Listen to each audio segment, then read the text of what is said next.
So first session we talked about Atma. The recap of Atma session is what? We are a spiritual spark. We are not this body. First part. Second part is we looked at our own architecture, and the architecture was the spiritual spark. Around that we have mind, intelligence, and um mind, intelligence, and false ego. Three things, right? I can start the video for this guy. Okay, sure. It's not. It's on. It's on. Okay. So, mind, intelligence, false ego. All right. Mind, intelligence. What is false ego? Atma believing I am this body. What is intelligence? Ability to choose between good and bad. And what is really, what is the first thing I said? Mind, intelligence. Mind is a database that stores all the experiences in the past and all the desires for future.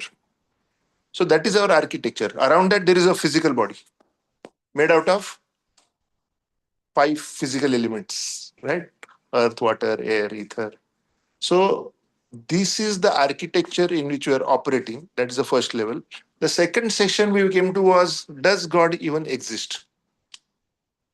And we went through logical way of looking at it. We look at colloquial way of looking at it. So koi chale gaya. Chale gaya means what? Somebody whom you were touching every day is right here, but you are saying the person has left. So we looked at who has really left, and the body is right here. So, so now the God, when you say God does exist or not, the whole idea of God does exist or not is, if we have not seen God, what is most logical thing to believe? Because we have not seen God. Nobody has seen God unless God comes and gives you personal darshan saying that, I'm here. We are using our common sense to see what it is. We are looking at what other scientists are saying, whether God exists or not. Now we are coming to the third topic, which is, how do you learn anything? How do you believe anything? So there are three ways to learn and believe anything. Right? The first way is through direct experience, which you are learning. All the universities are teaching you what you can learn through your physical experience. First level, the second level is learning. And the third level is somebody tells you, the person who is knowledgeable. Person tells you. Right? There are three ways to learn something. We are going to look at these three ways of learning. The third way is called as Shabda Praman. Shabda Praman means the word of the authority. And that is where we are going to go a little deeper into our scriptures and say that, can our scriptures be seen as the word of the authority, by which we can look at them as a manual of life and whether it's worth it. And are we missing something in that? Okay, unassuming way.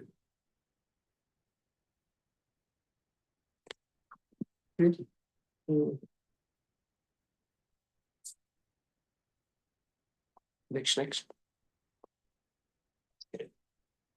So this is our Vedic background. For people coming from India, it is not a surprise, right? Why it is not a surprise? Because we have heard of these things. But we always took it for granted. For example, plants have life. You'd think, what is the big deal about it? We know plants have life, right? But in the Western world, the idea was that plants are not life. They're just something God has given to eat and everything. So when Jagdish Chandra Bose started experimenting, showing that they have emotions, they reciprocate with good music and bad music, and all of those experiments, it was shocking. It is also said that was it wireless or something? It was invented by him, and but credit goes somewhere else. Embryology is interesting. Somebody shared with me a sculpture made in some Indian temple where there are stages of embryos development shown, done thousands of years back in the casting, and the radiology was invented recently. Like few decades back, the radiology came into picture. So where is this knowledge coming from? So Srimad Bhagavatam calls out um, how an embryo develops in a mother's body. When does the emotions develop? Where does the hearing capacity develop? And even today, the science can confirm now because radiology is there. But how does that baby think? That psychology is also given. which today's doctors cannot. But say 50 years back, if a mother is pregnant and health is an issue, what would doctor say? Pray. We do not know what's going on inside. We don't have any solution for this. So they were only, science was not progressed enough. Now science has progressed, which validates that what is written in the Srimad Bhagavatam 5,000 years back is accurate. Talk about cow dung and cow products, right? This always like there are two sides of the game, right?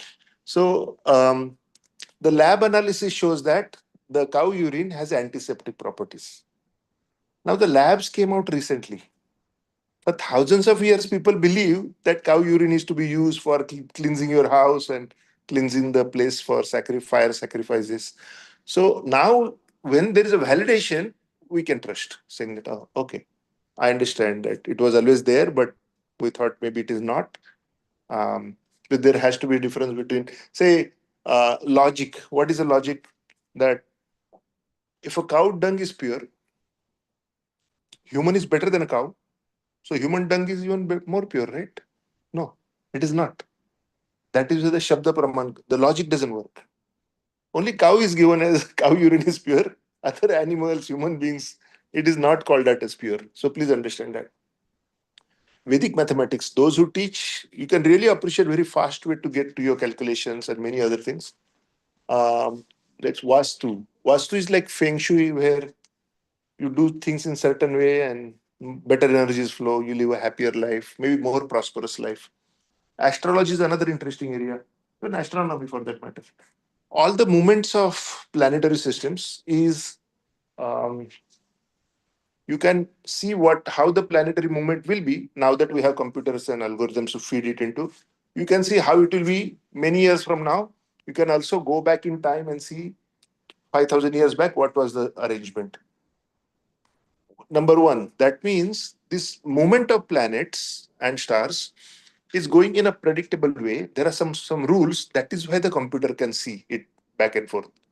But even before computers came in, our Panchanga and everything had those rules already imbibed to see what it should be and what it is going to be. So that means it's a science that ordinary human beings sitting under some tree with just some tree bark and pencil, they cannot really have that kind of a knowledge without having access to something higher up, just logical, right? For example, um, most of the religions, majority religions in the world, when I say majority, majority by head count, right? They believe this earth is flat. Like Columbus, when he said, I'll keep going to the west and I'll reach India, many people said, you'll keep going to the end of the earth and then you'll just fall off because it is flat. And he said, no, I want to try. And yeah, he didn't reach India, but he reached America. Um, the whole idea is that in our side, Bhugol is a Sanskrit word, right? And even though we had a subject called as Bhugol, if you learned from Marathi, Hindi, English, whatever, geography. So Bhu and Gol. So it is innate knowledge for us that Earth is round.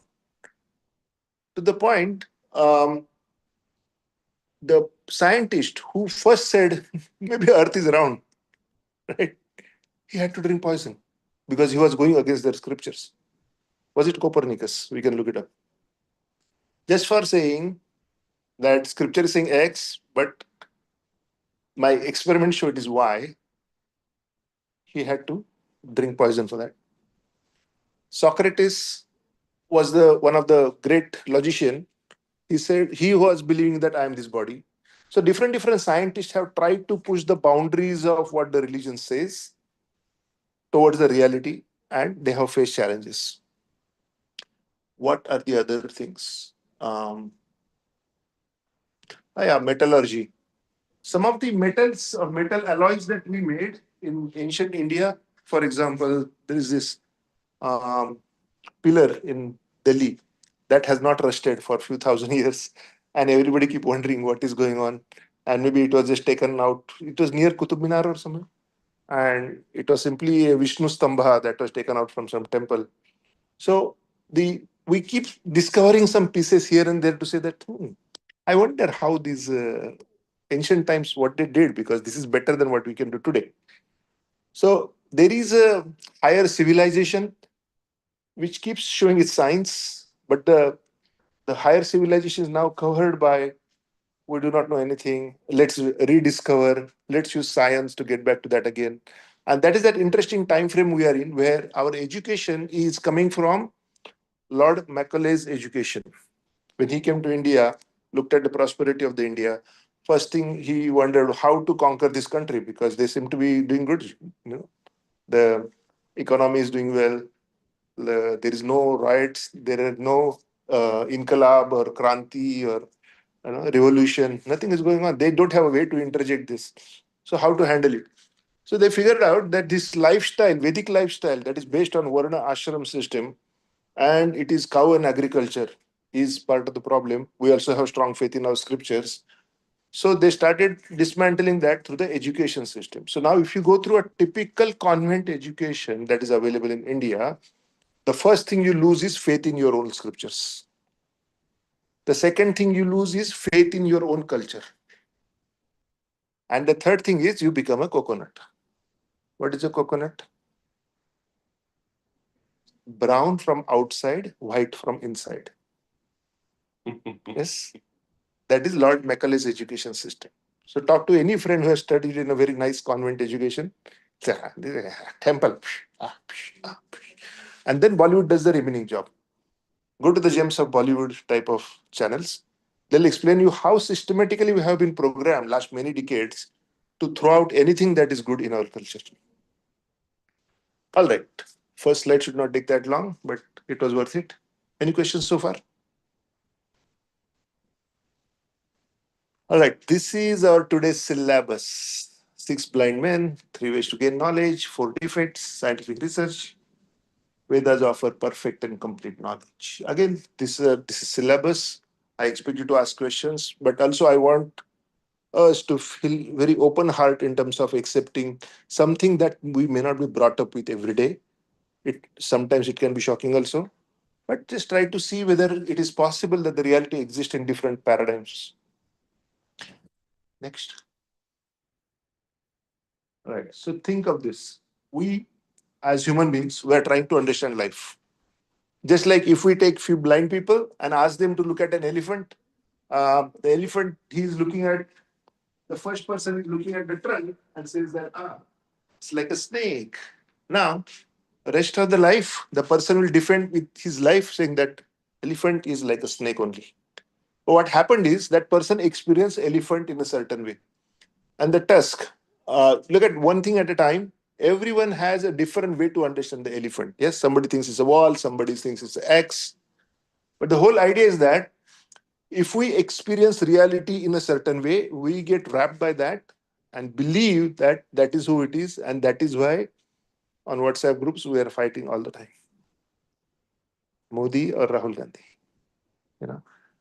Now, interesting part is on Netflix, there was this documentary, still might be there. It's called a social dilemma. They explain the psychological pattern that is happening because of social media today. What happens? If you go and click one video that says good about Modi, and you didn't even know that that video is saying good thing about Modi because one friend sent it in a group and you opened it, the YouTube and Instagram, everybody starts thinking that, oh, you like Modi.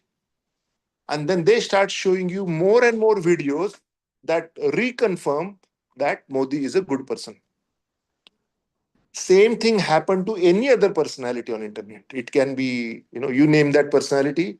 And if you watch that type of video, the whole social media starts zoning on you as if that is reality.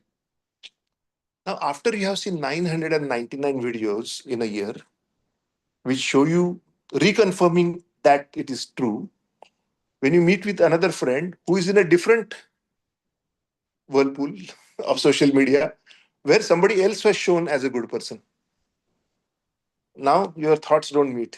You fight like crazy. Your childhood friends become your best enemies. Have you experienced this? Raise your hand if you have seen some of this happen.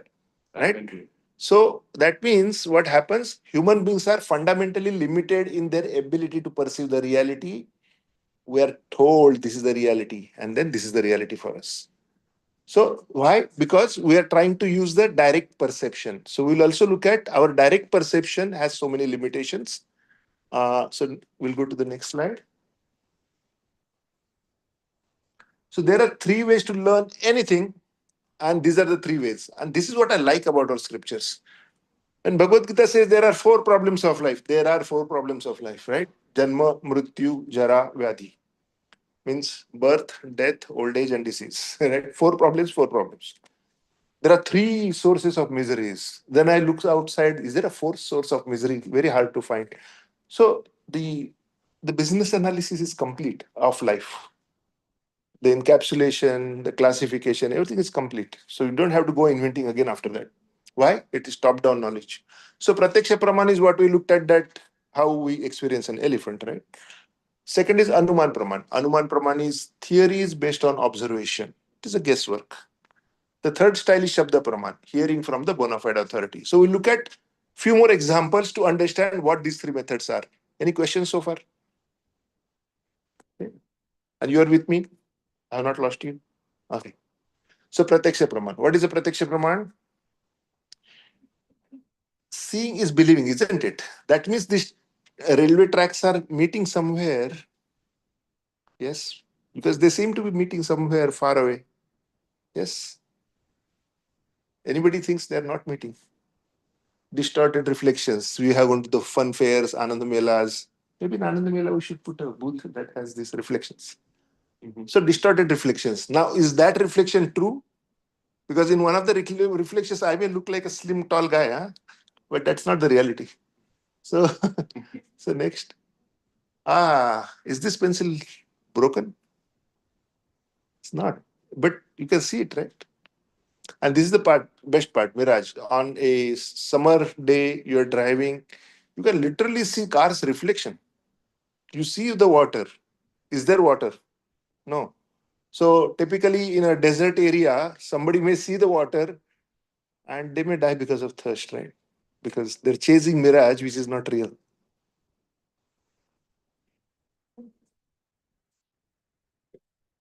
There was this movie that came out, which was about a person from South India going to Dubai to work.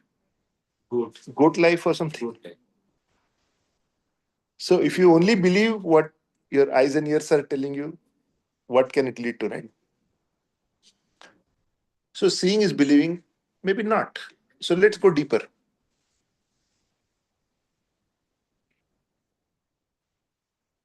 So what are the four defects we have? The four defects we have are imperfect senses. Imperfect senses means our ability to smell, sight, touch, and hearing and taste is not perfect. Well, what does it mean that it is not perfect? Lack of perfection means basically we are saying that it is possible for us to misunderstand. Right? That is why it is not perfect. The second part is, so that's why, because we can misunderstand, we can be in illusion. The reality is X and we look at it as Y. Maybe nowadays I do not know, I do not watch too many.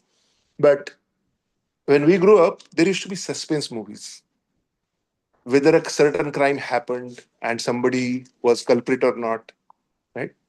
And the whole movie would be about building the suspense of who is the actual criminal. Or just look at our judiciary system. What in judiciary system, what happens? There is an allegation this person committed a crime, and there is a whole system to identify whether it really happened or not. If our senses are so perfect, we can just tell this person did it or not. But first, we assume that our senses are not perfect. Let's not assume anything. Let's validate everything. That is why there is a jury system. That is why there is so much of checks and balances. Why? If we don't follow a due process to assume that we as human beings are limited, and we just say whatever judge says is final. Well, that is called as kangaroo court, right? So that means just hang somebody, don't worry about it. Tendency to commit mistakes. Because our senses are limited and because we can be illusioned or we misunderstand, it is possible to commit mistakes. But have you seen a lot of people come forward and say, yes, I did a mistake? That doesn't happen very easily. What do you say? I did not do it. It wasn't me. So as a spiritual preaching organization, a lot of our preachers go to the jails, and in the jail they try to give Bhagavad Gita and preach and explain. And how our Gauranga Prabhu says is, the good news about going and preaching in jail is attendance is guaranteed. The jailmates don't have a place to run. They have to come and sit in the class. Right? So now you ask, connect with one of the jailmates and say, hey, what happened? How did you land here? Most of them will tell you one thing only: I was framed. I didn't do anything. How is it possible that you have 100 people in the room and 90 people are saying that I'm framed? Is the judiciary that bad that put 90 people in the jail just like that? But people don't want to accept their mistakes. So they say, "Arey, I didn't do anything. It was something else."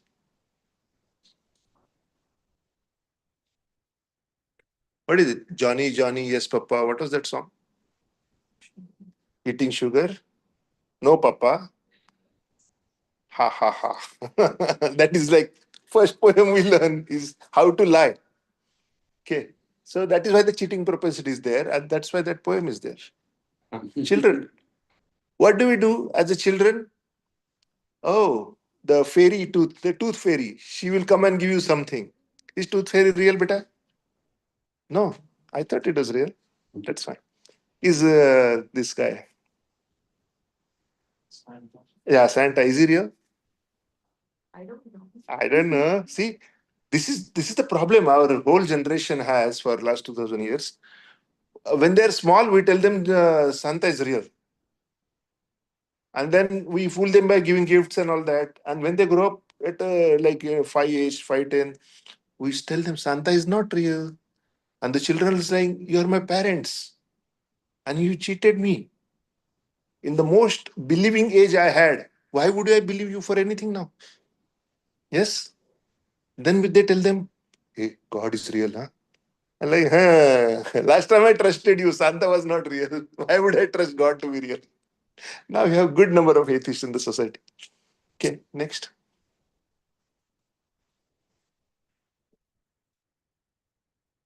So, can our eyes see all the range of frequencies that it is supposed to see? And the answer is no. We are somewhere between UV and IR, infrared and ultraviolet. In between that small band that we are able to see, most of the other frequencies we are not able to see.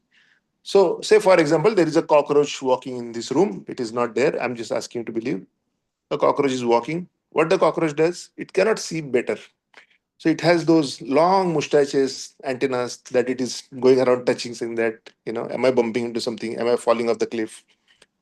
So it has ability to see very limited. When you look at it, what do you say? Bichara cockroach, cannot see much. It has to feel wherever it is going. But in the bigger sense, we are also like that cockroach, able to see very limited, but we think that no, I'm able to see everything I need. Not really. We can see very limited. It's very humbling experience to see that even science confirms our ability to see is very limited. Next. Ability to hear. Even animals do better than us, right? What do the dogs do? They can hear much better, right? You're try this. In the summer, you are going in a car. In another car, there is a dog, and even if the window is half closed, whistle or talk to the dog will reciprocate. The owner will not. The dog can hear very well, dog can smell very well. So now the elephants and cats can get to that infrasound. We have some audible range, but then the bats and whales, dolphins, they can go through ultrasonic sounds. So there are frequencies that are not accessible to us, but those frequencies are accessible to even animals. Like you put 100 bats in this room, it is pitch dark. They will all fly around each other because they have this radio antenna ability to sense who is where. They can fly around each other without bumping into each other. That is why they are in a cave, very happy, because they don't depend on how we see things. You see that? So, do you realize that our ability to hear is also very limited? Next. So now, with these imperfect sources that we have, senses we have, what we are trying to do is we are trying to understand the whole life. We are trying to understand what is beyond. We are trying to understand, does God exist? We try to understand, and then we write these nice songs in the cinemas. Dunya banane wale, kya tere man mein samai, kahe ko dunya banai. Because these are good questions, but we don't have answers, right? Next. What are great people saying, right? Even if we photograph stars, eventually we have to take in by our senses what the photos show. Furthermore, with our senses, we cannot handle a camera. Even if we amplify, refined by instruments, the knowledge is no more perfect than our imperfect senses. I'll rephrase this for you. A fool with a tool is still a fool. I repeat, a fool with a tool is still a fool. What does that mean? If we have limitations, just giving us better tools doesn't make us any smarter. To the point we can even propagate the mistakes if we are not the right person. Next.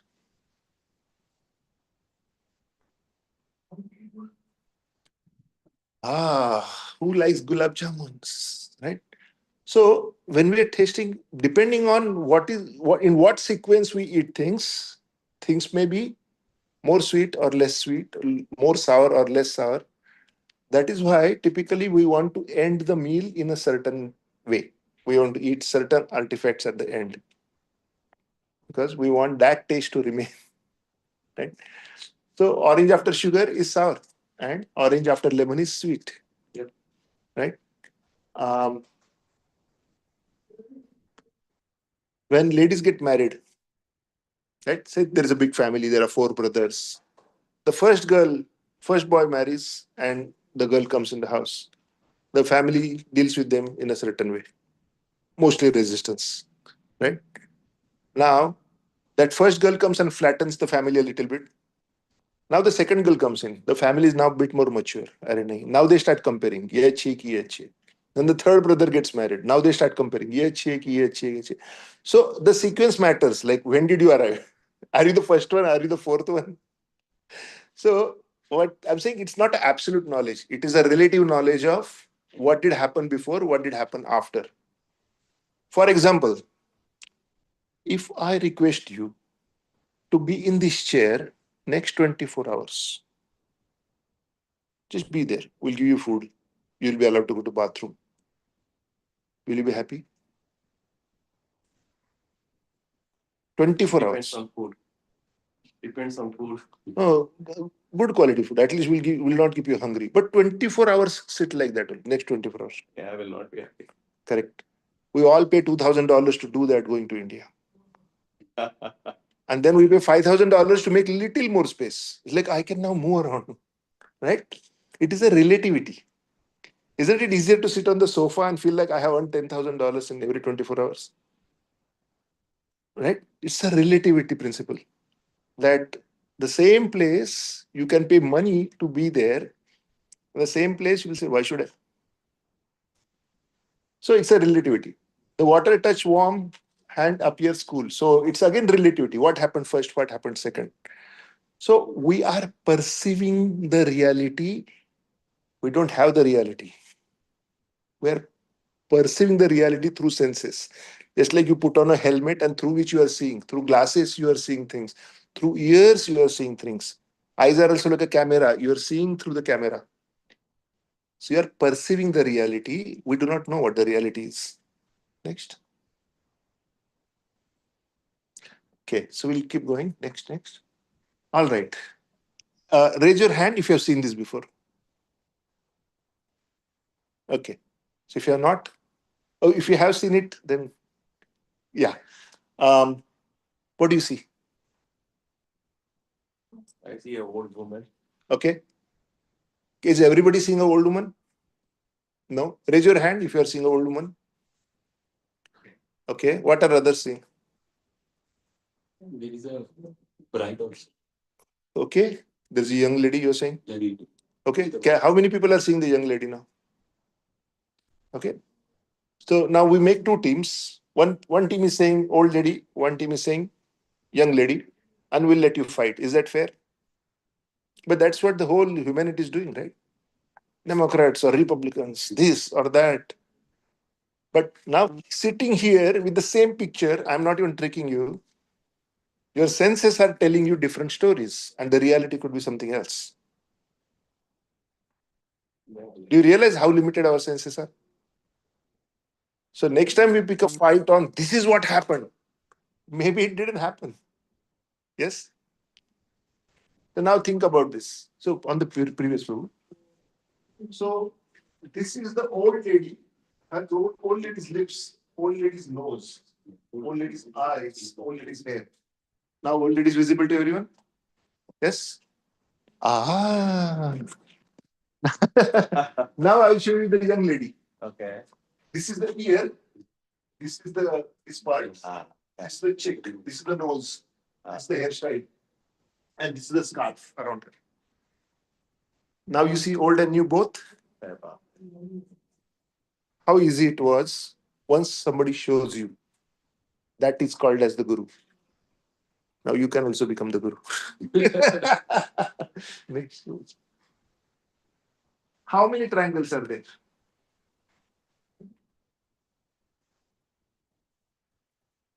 Four. Okay. Anybody else? Any more answers?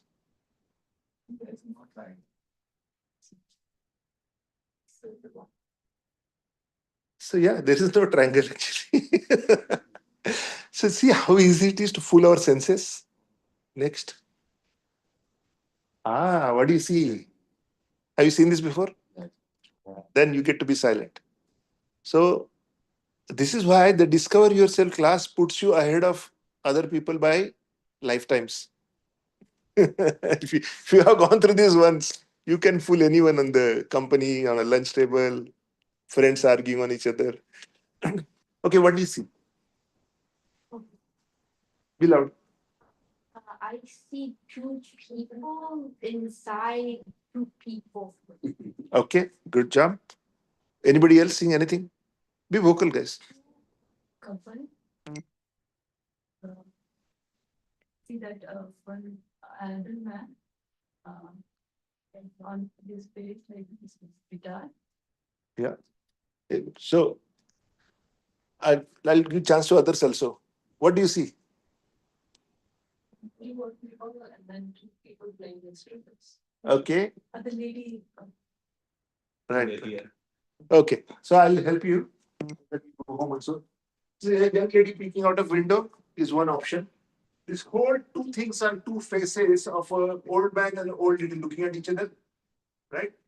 And the third option is this is the guy playing guitar, and this is the lady holding her hand looking at it. Yes? Okay. We'll have the video given to you again so you can look at it one more time at home and see what else you find.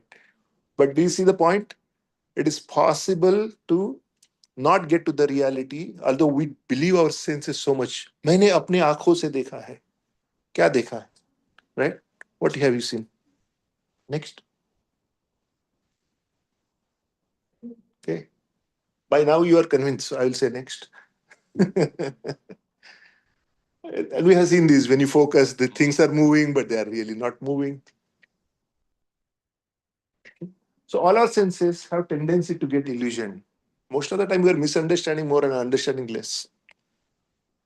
Even the theory of psychology and corporate management, this says what is going on around us, we know very small fraction of that. Even a very talkative person, we know very little information of what is really going on around us. Okay, next.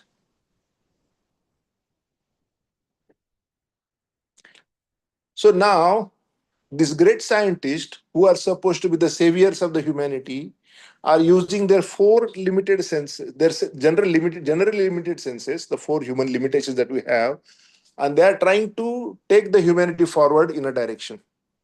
Now, naturally, what happens? They can also make mistakes because they are also human beings. So some of the famous mistakes we'll look at it, right? So brain was thought as an organ to cool the blood. Why? Because when we get angry, garam ho jata hai. Okay, next. The master glands were considered as a vestibular useless tissue in the human body. So discovery after discovery, we have realized that we have made mistakes. So next. Hubble constant. a constant that is used for cosmic yardstick, like how big is the universe. But they have changed it 3 times. It's like it's like 1 foot is supposed to be 12 inches, right? What if somebody tomorrow says 1 foot means 15 inches now? And then after some years, no, actually it is 18 inches. Like, please make up your mind because we are trying to trust you here, right? Next. So all the study that they have about the universe, the fundamental basic of that is only shifting. The ground is itself shifting. Yes. What's that Hubble constant? I don't know anything about it, so I could not understand It's just a unit of measurement of the universe. the previous. Yeah. So now the good news is we are covering so much of syllabus. You may not catch everything now and here. We expect you to go and do your research also. Google it and come back. Those are the people who do research on their own, take interest outside this class, will be the future teachers teaching over here. Every batch has 2 parts. Can somebody explain? Like we were in first grade, we were in fifth grade, we were in 10th grade.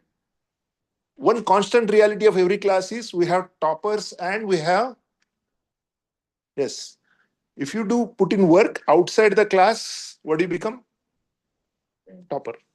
We expect all of you to put time on your own also to go through research and come back and ask more questions. I research this is how it is. The good news is if you come back and give an improvement on what syllabus we have, that is even better because now you contributed to the syllabus. Okay, the pull down man hooks. So this is where I'll give you, like, before I tell you the fraud, I will tell you why. Right? There was a time, like I told you, a scientist said Earth is round, and they said, "You're not matching the scriptures. Here is the poison for you." Yeah, that was why. Because when a religious organization controls society so much that even the government reports to the religious authority, then we do not have the freedom to question what is in the books. And that is a dangerous situation to be in. Because at that point in time, whoever is holding that Rajadanda of the Dharmadanda, they are controlling the society like anything. And they can put the society through a very austere lifestyle and still nobody can do anything. For example, again, research points. Try to look up something called as Spanish Inquisition. You can open it, take notes. Look up what is Spanish Inquisition. Look at what is Goa Inquisition. Look at what is witch hunting, right? What you will see that humanity has gone through rounds of implementing the God's word in such a way that it was excruciating on the humans. Witch hunting was any lady who may have little more education and little more knowledge of things was seen as a person who knows black magic, and they would identify such a person and they would do things which were not civic, right, in terms of burning or something. So that is why the word came in saying that witch hunting. Now, Inquisition. The religious authorities, the inquisitors would come into the society and say, "Do you know somebody who is not following spirituality correctly?" And the only way to save yourself from those people to say, "Yeah, I think this my uncle Sam. He is basically, he keeps talking against the books and God. Really? Arrest him, take him." And then he is basically put through specially made torture chambers where the life is not good, and then after some time there is no life. So in Spanish Inquisition, you can look it up for that. So now what is happening? The whole society was kind of constrained by this overburdening religious authority who is even telling government what to do. A king had to listen to them also. While the society was under this tight control, there came a good news. There was this scientist, his name is Darwin. He came out with an idea. Maybe we did not come from God. Maybe we came from monkeys. And he went to Latin America. He studied some patterns of life and he said, what is it?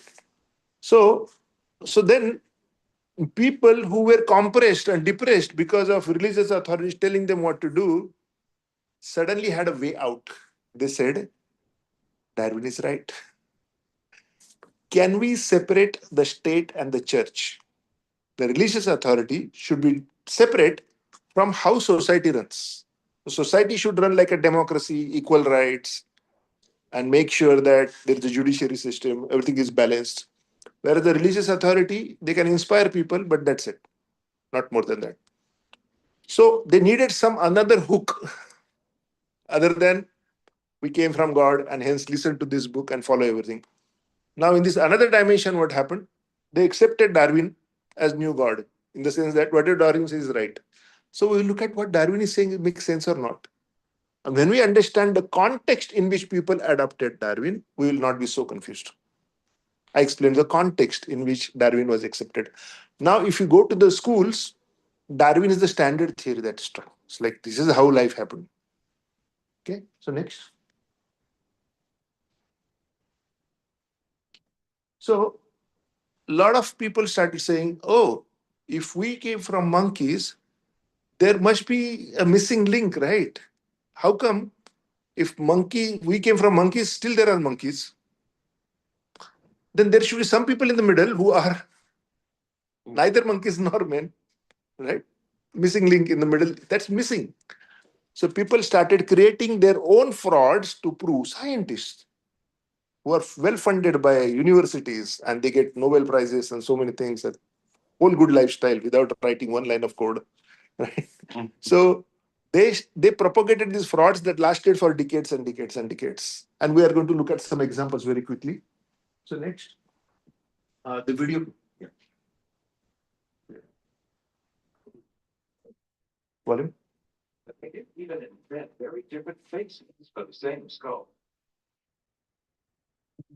The three entirely different reconstructions made for the fossil called Zinjanthropus is a famous example showing how persistent evolutionists are in producing these false masks.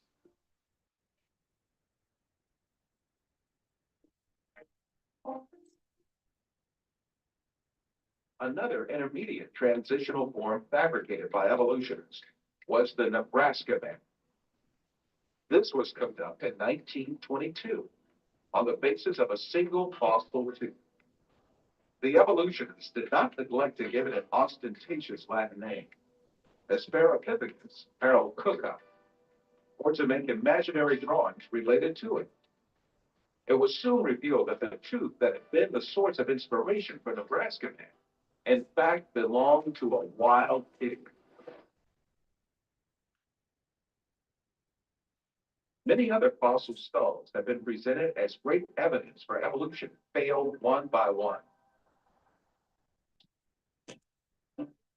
Neanderthal man was advanced as evidence in 1856, dismissed in 1960. Piltdown man was advanced as evidence in 1912, dismissed in 1953. Zinjanthropus was advanced as evidence in 1959, dismissed in 1960. Restoris was advanced as evidence in 1964, dismissed in 1979. See, you would think schools and colleges are teaching this upfront. And the answer is no. You think the schools are telling the kids that these were the failures in the discovery of science of life? The answer is no. Next. So that is we saw the failure of the pratyaksha praman. Pratyaksha means direct perception. I can see, smell, touch, feel. We realize we have limitations. Anyone still thinks my senses are perfect? I always know what is right. Okay, next, Anuman praman. So that is with the guesswork, the logic. It may have been like this, maybe it has been like that, right? Assumption. Next. So what is Darwin saying, right? Because he used the logic, Anuman Praman. He used that. I'm a firm believer that without speculation, there is what is the speculation? Speculation means think. It must be like this. Huh? You understand? That is speculation. I'm a firm believer that without speculation, there is no good and original observation. After 5 years of work, I allowed myself to speculate on the subject and drew up some short notes. These I enlarged in 1844 into a sketch of conclusions which seemed to me probable, original species. His whole theory came out of his mind, saying that maybe it is like this. There is no hard evidence. There is no science here. Although Darwin is seen as a scientist, what he's saying is, I thought maybe it is like that. Now, after learning how limited our senses are as a human beings, look at his senses and look what he has done. Next.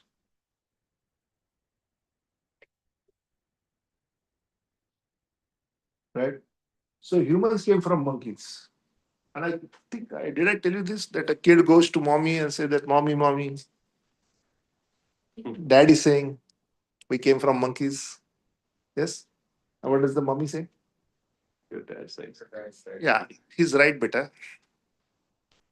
So like that, the dad side came from monkeys. Mom says my side came from God's side. So now what choice parents have? They both can say we did not come from monkeys.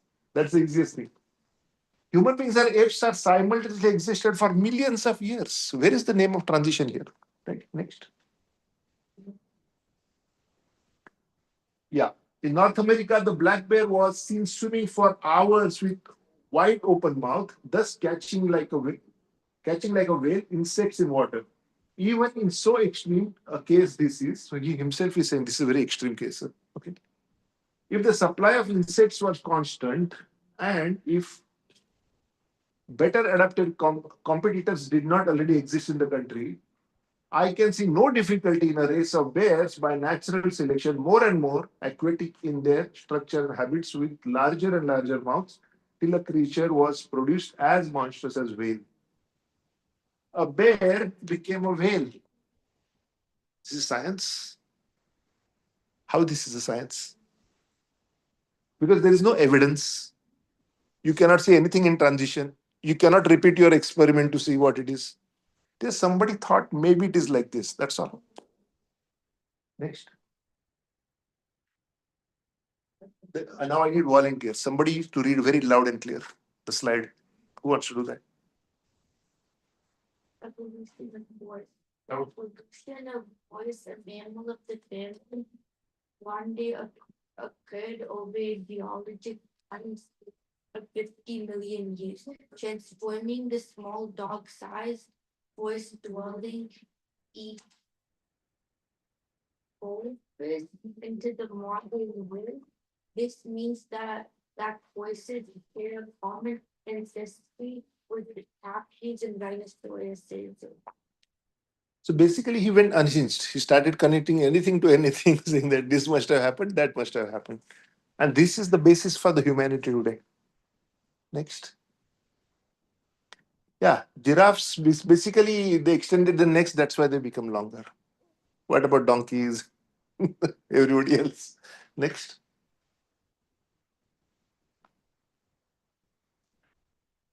So these are the questions, right? If monkeys have evolved to humans, why monkeys are still there today? Because after millions of years, they all should have become human beings. Darwin tried to give a mechanism of evolution by his own speculation. Speculation means I think like this. Based on his material outlook, it is a fact that Vedas also talk about evolution, but not of the body, but of the spirit soul. Vedas say that the soul, who is residing in one body, moves at the time of death to another body, not that one body changes to another. What does it mean? I was a small baby, now I am something, and in future I'll be something. So the soul remains constant, the body is changing. So that evolution we are going through, but soul remains permanent. There is no change. Next. So what happens when we do mistakes? What is the problem, right? So next. So whatever new technologies have, they solve one problem and they create another issue for us. So with the games, people at least youth who play lots of video games, they go through other set of medical treatments for recovering out of that. So next. And those games are very captivating, by the way. If you try to play it once, you will feel like I want to play this every day. Very, very real life. Now this Theranos, this person basically cheated for a lot of money, lot of people for long enough, then got caught. But she did. Next. plague, bubonic plague. When the plague started spreading in Europe, like a pandemic, the scientists said this is spreading because of cats. So what did they do? No mercy. They went and killed all the cats. What would happen? The plague really spreads because of rats. So now when there are no cats, what happens to the rats? They grow like anything. Now when they grow like anything, even the pandemic grew like anything. Half of the Europe was dead. It started with one imperfect sense of one person in authority saying that maybe cats are spreading it. Where was the evidence? There was no evidence. See the impact. So it's not first time and it is not the last time. Last time we had this pandemic, we saw a lot of struggle. Is mask good or bad? Should we use the mask? Should we not use the mask? And still people don't know the answer. Is mask good for us or mask is bad for us? And the whole country was fighting. Mask yes, mask no. Okay, next. Half knowledge is full danger. It is better not to know. Okay.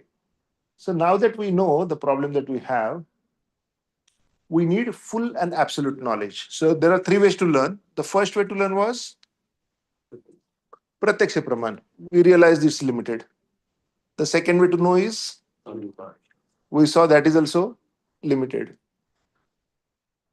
Third method is the word of the authority. So next. Yeah, nice video. We can play that. I'll sip up more water.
What was the mistake? Not knowing how to use the machine. What do we have? The best machine we have is the human life. And if we don't read the manual, that is why the humanity is struggling.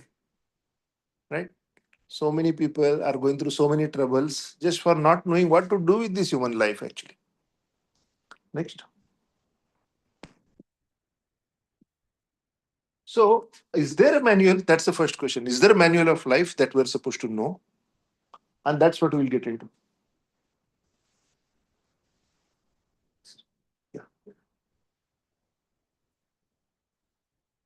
I'll skip this one.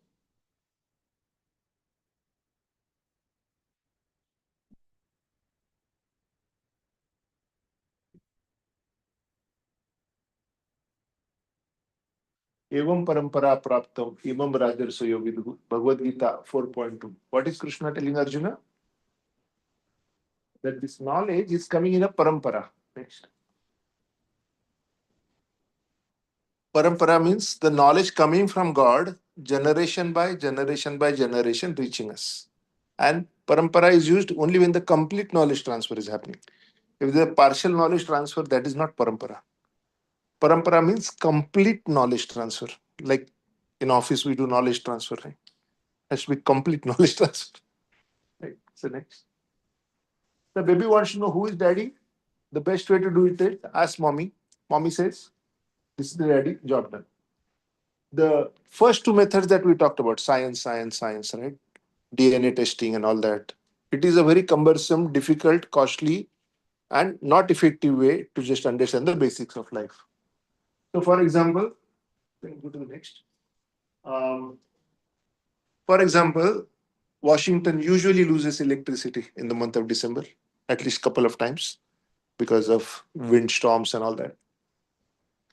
Now the house is pitch black. I want to go in my kitchen and make some coffee. And my wife is gone to India.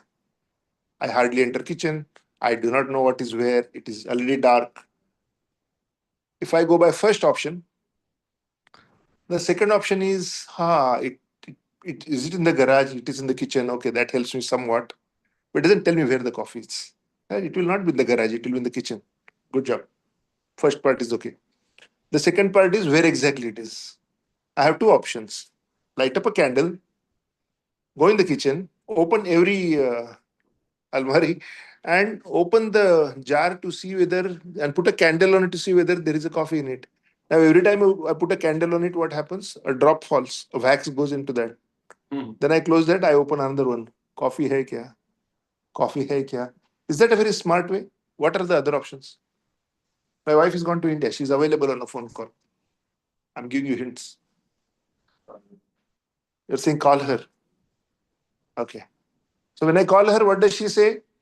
Next to the microwave, the first shelf, third dabba is your coffee. Yes.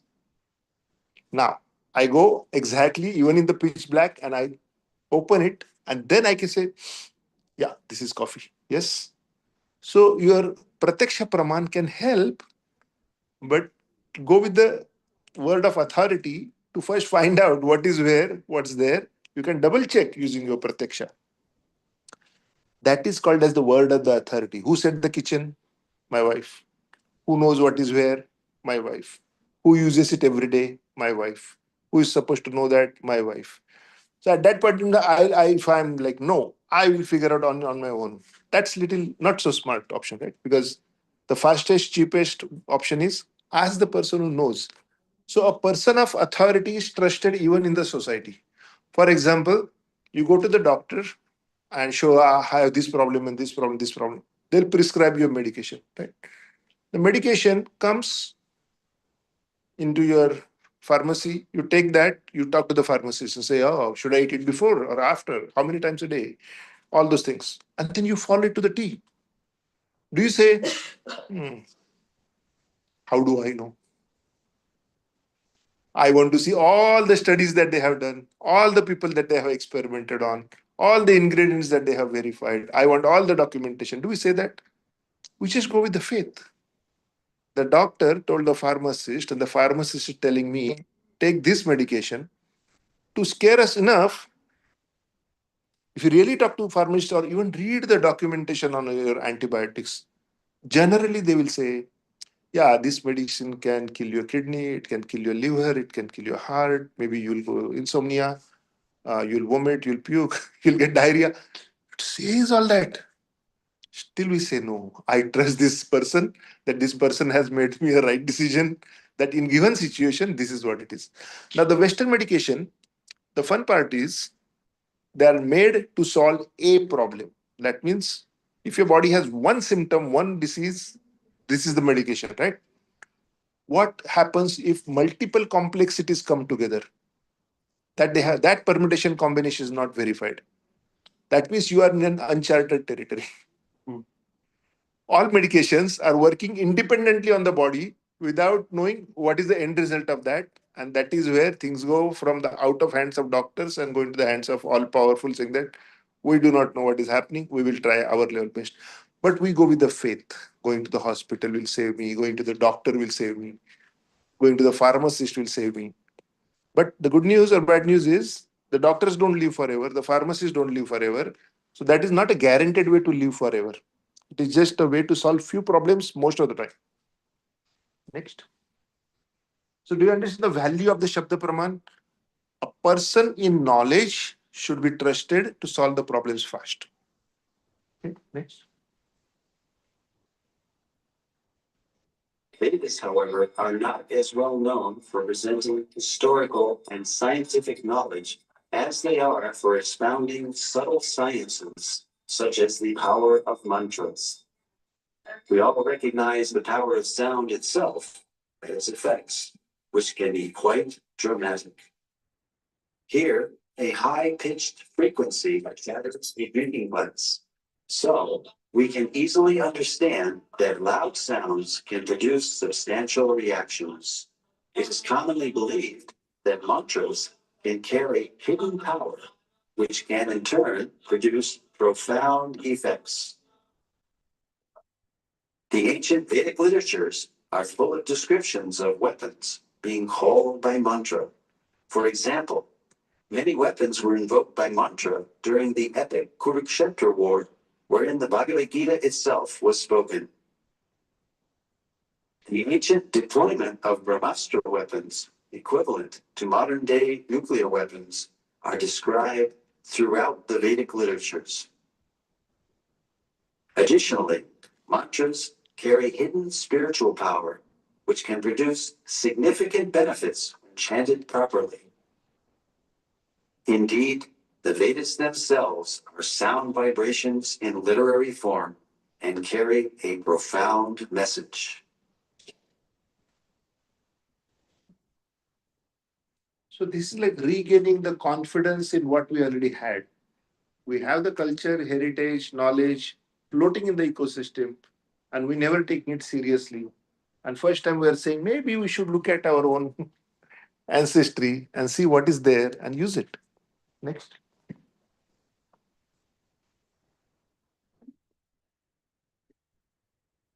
So what do you see in a typical authorized college? You have professors, we have syllabus, we have library, we have rules and regulations. Next one. So likewise, we have a Vedic university where we have teachers, we have syllabus, we have rules. Rules are about what? Rules are how would you lead your lifestyle so that you will make very fast progress in spiritual life. Yes. Still, we even do not know what is the problems of life, what we are trying to solve. Out of curiosity, we are learning what is going on. Yes. Next. University of California at Irvine, April 2017. Aerospace engineer Travis Taylor has obtained a model of an aircraft whose design specifications are based solely on information gleaned from ancient Indian texts that are believed to have been formerly set to writing in 500 BC. He is going to subject it to wind tunnel analysis to determine if it is a viable flying machine. The aircraft model, created using details garnered from the ancient Indian texts, has proven to be flight-worthy. Is it possible that by studying the ancient Indian texts, we may be able to recreate advanced technology that existed thousands of years ago in India? Ancient astronaut theorists suggest that the texts may also contain details for advanced spacecraft.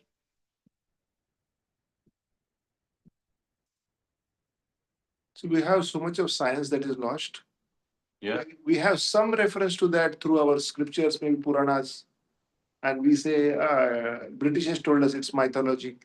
So we also it is mythology. Mythology means not real. Yes. Who knows? That may be our history. So next. Srimad Bhagavatam, a lot of our good books, they call out things which are accurate, and we come to know only after hundreds of years or thousands of years that this book says something and that is real. But fortunately, we have some historical information available. Like Gautam Buddha will be coming. Srimad Bhagavatam was written 5,000 years back. Gautam Buddha ji came, said 2,000 years back, which is 2,500 years back. So, but it was called out 2,500 years before he came that he's going to come. Now, we do not know how stock market will look tomorrow. Is it a fact? Yeah. If we knew, we could game it. Yes. So look at our level of limitation that best AI, best computers, best knowledge of humanity, best intelligence agencies cannot say how stock market will look tomorrow. But our scriptures can call out that Srimad Bhagavatam that Gautam Buddha is coming 2500 years later. That is, I mean, how one can see that far without that knowledge being top down knowledge? Unless that book is given by the higher powers, it is not possible for a book to have information that is so accurate, so ahead of time. Yes? Next. Then Srimad Bhagavatam talks about Chanakya coming. We know Chanakya as a personality. Now it is a historical figure for us. But it is said so much ahead of time. Emperor Ashoka's arrival is mentioned. Chaitanya Mahaprabhu's arrival is mentioned in Mahabharata. Who is Chaitanya Mahaprabhu? The founder, the incarnation of God, who came in 500 years back, only 500 years back, only few generations back, to give this information that is lost in the Hindu civilization. Just rekindle that information. He came in the mood of a devotee to show by example how to be a good devotee. Next.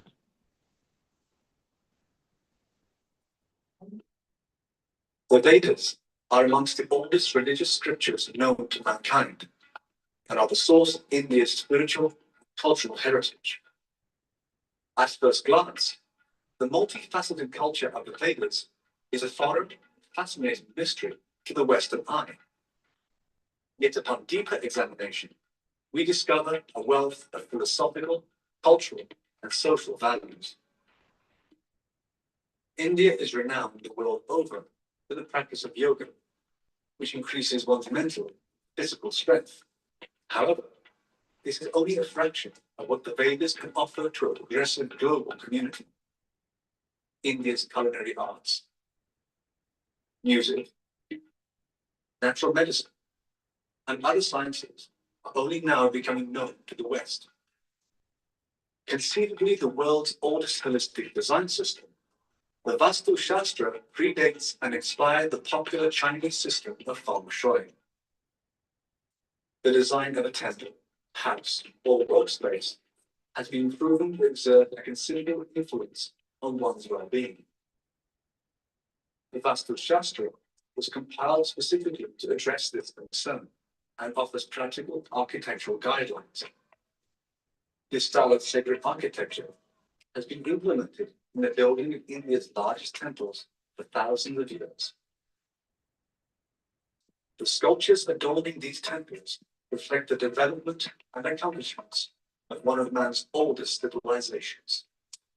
They depict the struggles, failures, and successes of the men who made them the center of their lives.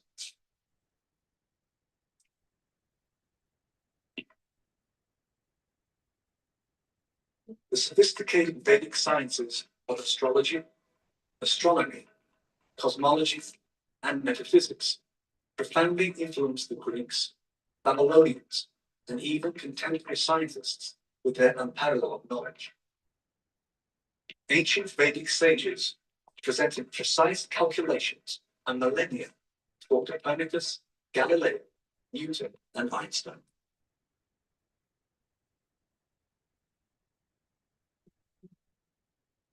Isn't it amazing? We have so much in our heritage. We are using so little. Next.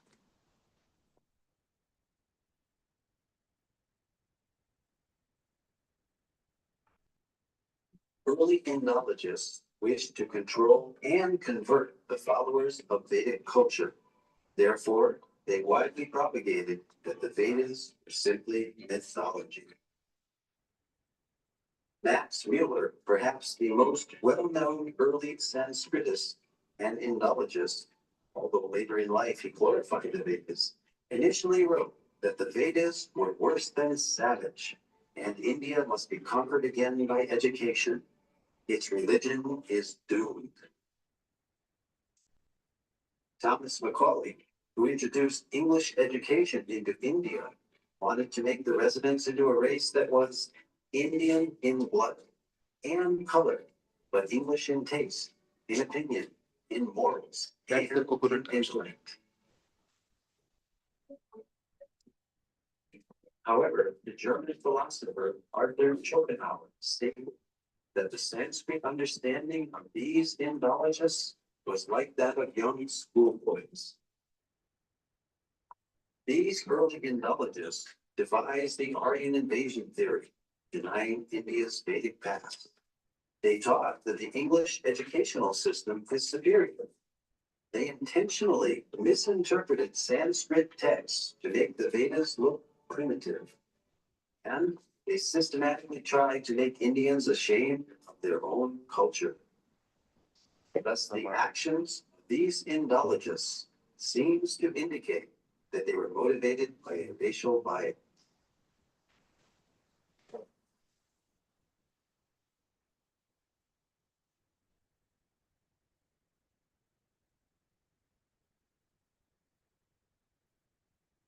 Aloha and namaste.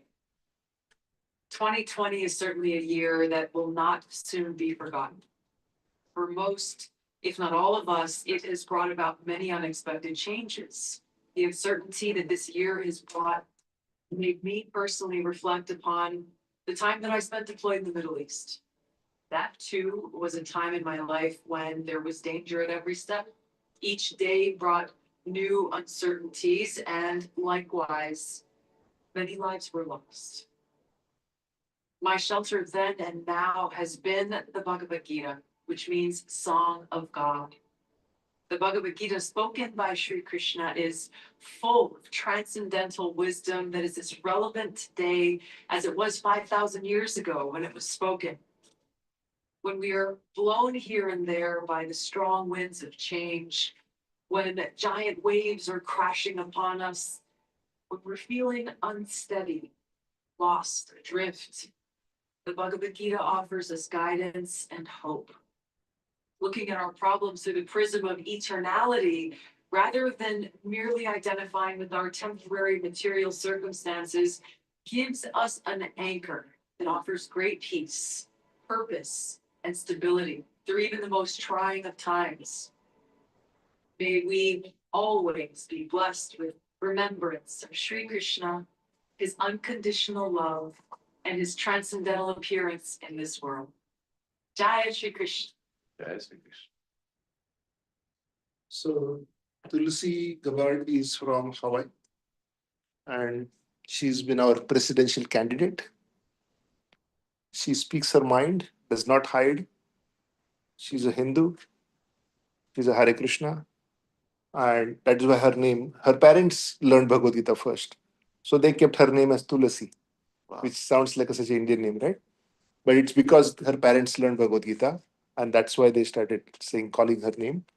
And she's not just another shy lady cooking in the kitchen. She's part of the armed forces. She went to Iraq twice. She has seen the action. God knows, all the fighting she has seen firsthand. And she's part of the National Guard. If they get deployed again, she will go again. At this point in time, she's the head of the intelligence, of the most powerful intelligence in the world. So it is possible to have faith, follow your own culture, and still achieve all the glories that you want to achieve. We don't need to hide. Many times, we kind of start taking short names because we don't want our long name to be seen by everyone. We start hiding things that we have a culture which is different than the mainstream culture. That is not necessary. We can be soft, respectful, but firm about who I am, what do I believe, and what do I bring to the table. So Tulsi is a role model in that sense, I would say. Right? And she's in politics. She had to just lie few things to get more votes, right? She never did that. Next.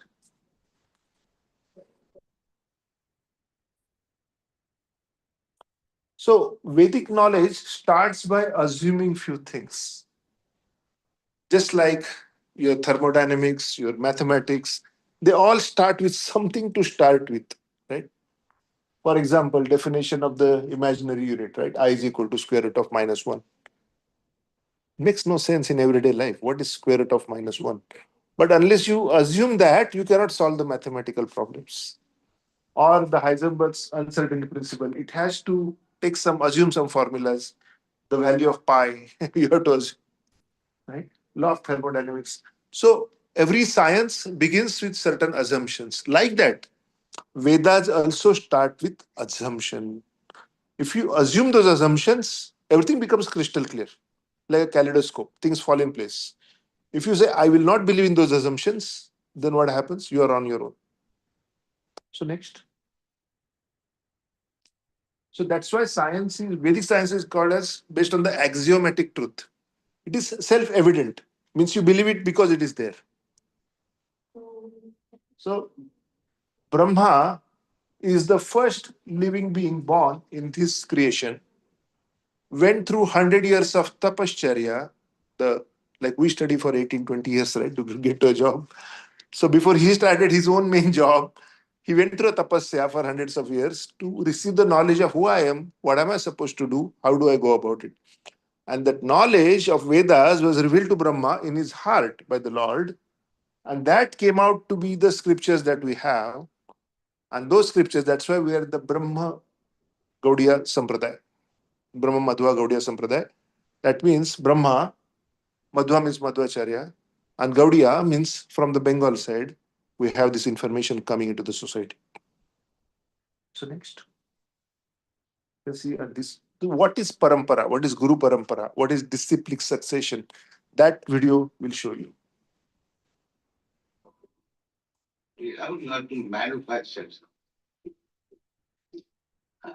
We simply repeat the words and the instruction given by the Buddhists. Krishna instructed Brahma, Brahma instructed Narada, Narada instructed Vasudev, Vasudev instructed Madhyacharya. And in this way, then Madhavendra Puri, Ishwar Puri, Sri Chaitanya Mahaprabhu, then the six Goswamis, then the Srinivas Acharya, Kaviraj Goswami, Narottam Thakur, Vishwanath Chakravarti, Jagannath Das Babaji, Bhaktivinoda Thakur, Gaur Kishore Das Babaji, Bhakti Siddhanta Saraswati, and then we are doing the same thing. There's no difference. That is the specific procedure of the Krishna consciousness.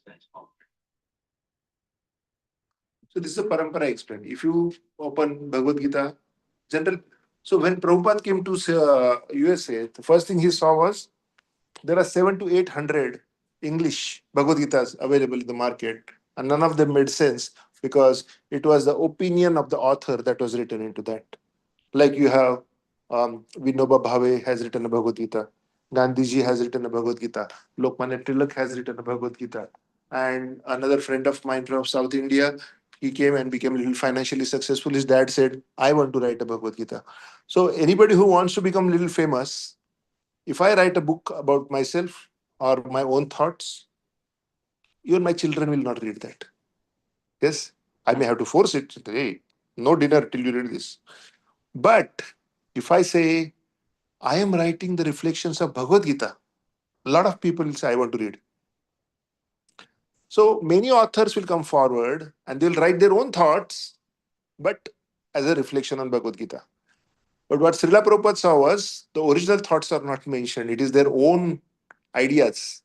And that is where he wrote Bhagavad Gita in English to make sure people have access to the original Bhagavad Gita. Only, 50, 60 years back, this Bhagavad Gita was distributed in the market. And now we have millions of people who follow original Bhagavad Gita. And not just in Bengal, not just in Vrindavan, but all parts of the world. Wherever you go, ISKCON is there. Wherever you go. There will always a little branch. You can always find a connection. Those people will make you comfortable. They will give you prasadam. They'll give you a whereabouts. If you need to stay for a couple of nights, no problem. Because they know they follow certain rules. We follow certain rules. As a result, we can trust each other. Yes, very important. ISKCON is the most trusted family network where you can trust what to expect out of other people in their highs and lows. And that way you can trust each other very easily. And so basically, Prabhupada built a house around the earth where the whole earth can stay. Because if all humanity starts behaving that good, most of the problems will anyway go away, right?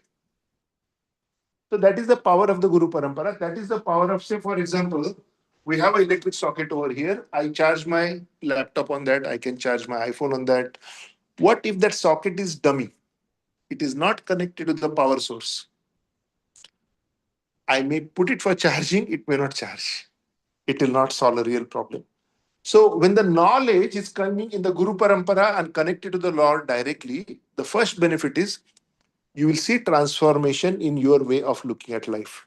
You'll see transformation in our habits. You'll see transformation towards happiness. You'll see some, bad habits going away. And all these happen as a byproduct.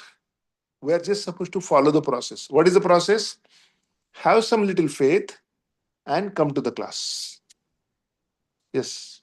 So who is the next guru after Srila Prabhupada? After Srila Prabhupada, Prabhupada has few hundred disciples who are actively preaching as teachers, right? One of them, in local sense, is His Holiness Harivilas Maharaj, who is in our temple in Samamish. He gives classes every morning and evening. And What's the name? Can you- Hari Vilas Maharaj. Sri Vilas Maharaj. Yes, he is disciple of Srila Prabhupada. 50 years back, as a teenager, he was just looking for how to clean his karma and understand a little more. And he was a palmist. He could read the palmistry. The moment he learned Bhagavad Gita and said, "Oh, I can rewrite my future," he gave away his palmist hobby and said that I don't need to see the lines because I can change the lines. How? That is something we learn in Bhagavad Gita. We can rewire our future. If we couldn't rewire our future, why would we waste our time? We can rewire our future. That is the power of Bhagavad Gita. That is the power of original connection that we have to the Lordships. So, next row.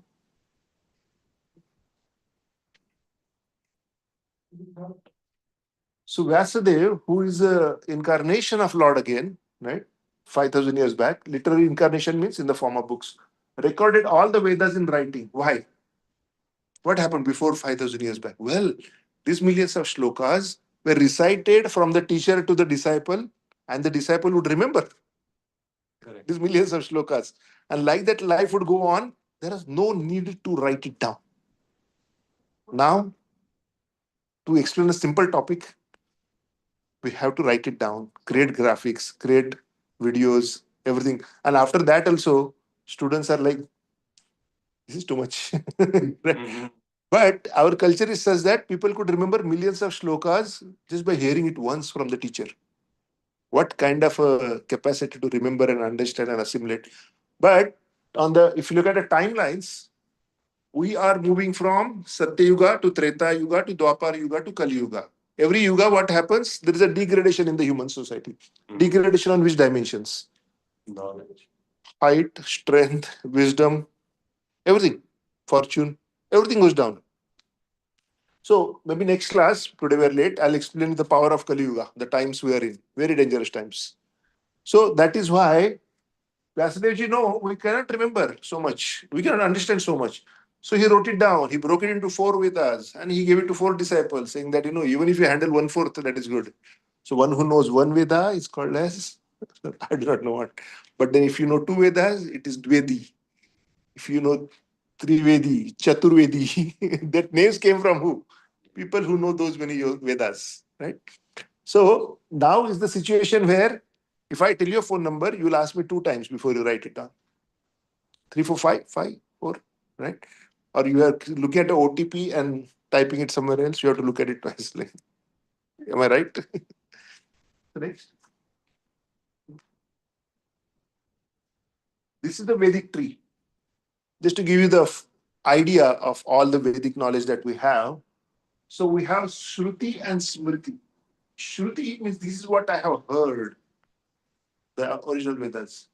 And Smriti is this is what I remember. Within that, there are Puranas. In Puranas, there are 18 major, 18 minor. 18 major have 6 in the mode of goodness, 6 in the mode of passion, 6 in the mode of ignorance. Out of those 6, Srimad Bhagavatam is the top Purana. Then there are Itihasas. What is a Itihas? Itihas is history. History means Ramayana, Mahabharata are part of the Itihasas. So all that knowledge is given to us. So what has happened, because of the distortions and all that, we can assure you Bhagavad Gita and Srimad Bhagavatam is available in the original format. Mahabharata, maybe not. Right? We have stories of Mahabharata, but the original authentic Srimad Bhagavatam as it is We do not know. With all the humankind goes through so many inventions and not inventions, but invasions. Okay. So we have Bhagavad Gita, we have Srimad Bhagavatam. Good news is to go back to God, Bhagavad Gita is enough. To make it even faster and better, Srimad Bhagavatam takes care of it. So we have what we need to get out of here. Think of it like you are stuck in a jungle and you have a lifeboat that will take you out of that or in an ocean. Yes, sir. So these are the books. Now Bhagavad Gita is the book here. And then we have Srimad Bhagavatam. We have Chaitanya Charitamrita. So we have select books in ISKCON which are given by Srila Prabhupada, which are coming in a parampara, right? He's the pure devotee of Krishna. And he had the choice to just sit in Vrindavan and make his own life perfect. He decided to give that up, come to New York, and go through very austere lifespan just to give this knowledge to the whole world. Next one. Now we get faster. So full truth is that is an elephant. Mhm. But how science discovers things, they keep discovering and discovering and discovering. Even today, in major medical universities, we do not teach how to prevent a disease, how to take care of your health, how to not fall sick in the first place, how to have good immunity. That knowledge may not be taught. What is taught is once you break your eye, how to fix it. Once you break your heart, how to fix it. Broken things, how to fix it are taught. But how to prevent? How simple knowledge is that? Is not taught. But Ayurveda, if you look at it, the first thing it talks about is prevention. Like how do you prevent? Yes. Is that topic too? All right, this is the summary. We will. This is the end of this class, and we will take the reflections. Reflections means what did you like today? So I'm gonna change the camera focus to you. So can we stop sharing this slide? So give out your first name and pin this video guide. Also, It's been okay, all of. So we go left or we go right? left. Left. Is it possible to use? Bring that camera also. Mm. Okay, who said left? I'm in the middle. You're in the middle. Okay, then we start with you because our best student is pointing to you. Sure. So, my So name start with your first name and then yeah. my name is Lokesh. My key takeaways are about Pratyaksh, like whatever we are sensing it. Then the second is Anuman, what we are guessing it. The third is the Sabd Pramad. From my understanding, Sabd Pramad, which is coming directly from the person who is very much experienced in that life. We can say our Sri Krishna, who has given that all the preaching, and then it followed to all our disciples, and now it is coming to us. So that is my key takeaways. And that is, if we are taking the knowledge, then we have to ensure that we are taking from the person who is experienced, who knows each and everything, so that we can at least don't make such mistakes like all those science who are uh, guessing it, doing it, guessing it, doing it like that. Okay. Takes the guesswork out. Very nice. Please give him a big hand. Very nice summary. You want us to go left or right? We go to my daughter. Okay. My name is Sanvi, and what I learned today is that all of our five senses, like all of them are not perfect, especially seeing. So if I'm seeing some illusion or something, like I could like people could be seeing the same thing as me, or some people could be seeing different things, like not the same thing as me. So yeah, that's one Okay. thing that I learned today. Very nice, Sandy. Yes, ma'am. My name is Kavita. What I learned about since what I learned about being simply there is Pratyash, which we can hear, which we can see, and Anuman, we can imagine, oh, it could be like this, could be like that. So based on that, we should follow the things we can reach the correct people or correct knowledge where we can read or we can properly get the knowledge and then we can decide. Very nice. Thank you, Matri. Hey, my name is Aditya. From today's lecture, the key point I gathered was, it is better to look for the authoritative source of knowledge than, spending your own time. So, Very nice. Thank you. Yes, we'll go right here. Yes, sir. Yeah, so I'm Rakesh, and today I learned a lot. And the most important slide that I really like was the almost the last slide, which has a Vedic knowledge and has a different branch with the different scriptures. So that's a very nice organization. Now I understand how much things to learn from authentic source. So I'm finding path for my old age to find where to go. So that's the thing. Very nice. So it's all in Sanskrit. It takes 11 years full time to learn Sanskrit. Yeah. Then we start learning. I need to So plan early retirement for sure. yes, definitely. Yes, ma'am. My name is Manasa. So I think I learned a lot of things today, and one of them is that basically we have three ways of learning. One is like pratyaksha, like we can learn from our senses, and then the second is like discovering. And we also learned that like how our perceptions could be wrong sometimes, and we can't rely on that. And even from the discoveries like that the scientists are right now making, those are also like kind of discoveries and not the complete truth. So I think it's better to rely on like the shabda, like the wisdom which is passed on from like parampara, like from generations. So I think that would be a better way of learning because already there's an authoritative source, so like we can learn from. Very nice. Thank you. Please give her a good hand. She's fully focused in capturing well.